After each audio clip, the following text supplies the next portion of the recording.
Hello, everyone, and welcome to the Litany of Catholic Martyrs for May 12th. As Catholics, we are assured of a constant thread of over 2,000 years of tradition and moral teaching. Within this thread are those who have sacrificed their lives through the shedding of their blood for the faith and Holy Mother Church. On this day, we remember these martyrs in whom, through their sacrifice, have aided in the growth and stability of the Holy Catholic Church. As the Catholic Catechism reminds us in number 2473, martyrdom is the supreme witness given to the truth of the faith. It means bearing witness even unto death. The martyr bears witness to Christ, who died and rose, to whom he is united by charity. Excuse me. He bears witness to the truth of the faith and of Christian doctrine. He endures death through an act of fortitude. Quote, "Let me become the food of the beast, through whom it will be given me to reach God." So in union with that, I offer this story by Bishop Fulton Sheen. He explained that when the communists took over China, they imprisoned a priest in his own rectory near the church. And after becoming locked up in his own house, the priest looked out the window and was horrified to see the communists were entering the church. Once inside, they went into the sanctuary, broke open the tabernacle, and in a hateful act of desecration, threw down the ciborium and scattered the hosts on the floor. The priest knew exactly how many hosts had been in the ciborium, and there were 32. When the communists left, they either didn't notice or didn't pay any attention to a small girl praying in the back of the church who saw everything.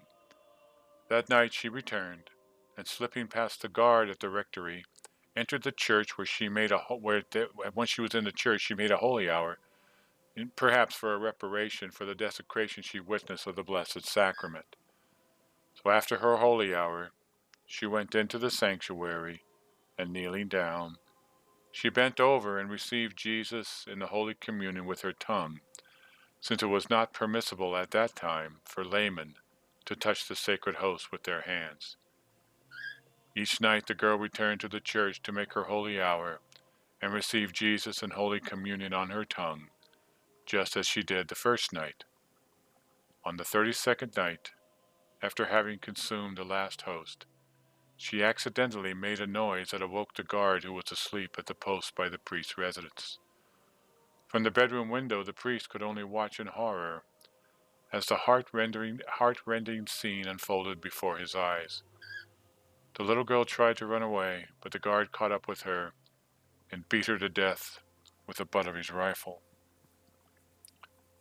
So in conjunction with this story, the following is a list of the martyrs that the Church wants us to remember today on May 12th.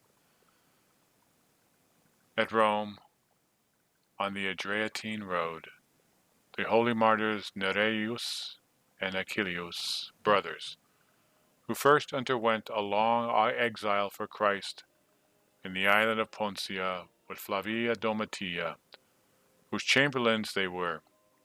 Afterwards, they endured a most severe scourging. Finally, as the ex-consul Minutius Rufus endeavored, by using the rack and fire to force them to offer sacrifices, they said that having been baptized by the blessed Apostle Peter, they could by no means sacrifice to idols.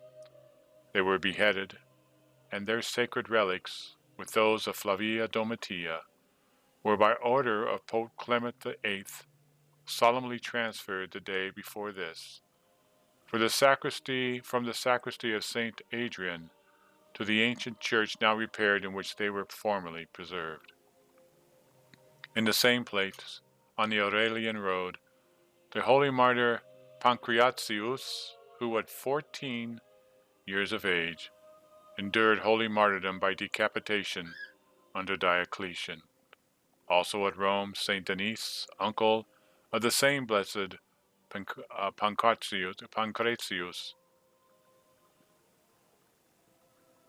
Pancratius, in Sicily, St. Philip Argyrio,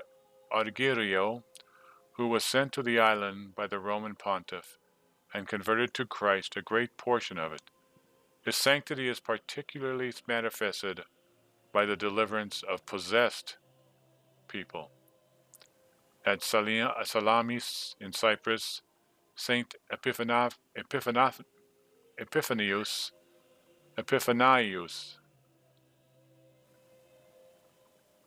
I have tough times with some of these names. Epiphanius, it depends on where the accent is. Epiphanius, I try to get him right because these are martyrs. A bishop of great erudition and profound knowledge of the Holy Scriptures. He was also admirable in the sanctity of his life, his zeal for the Catholic faith, his charity to the poor, and the gift of miracles.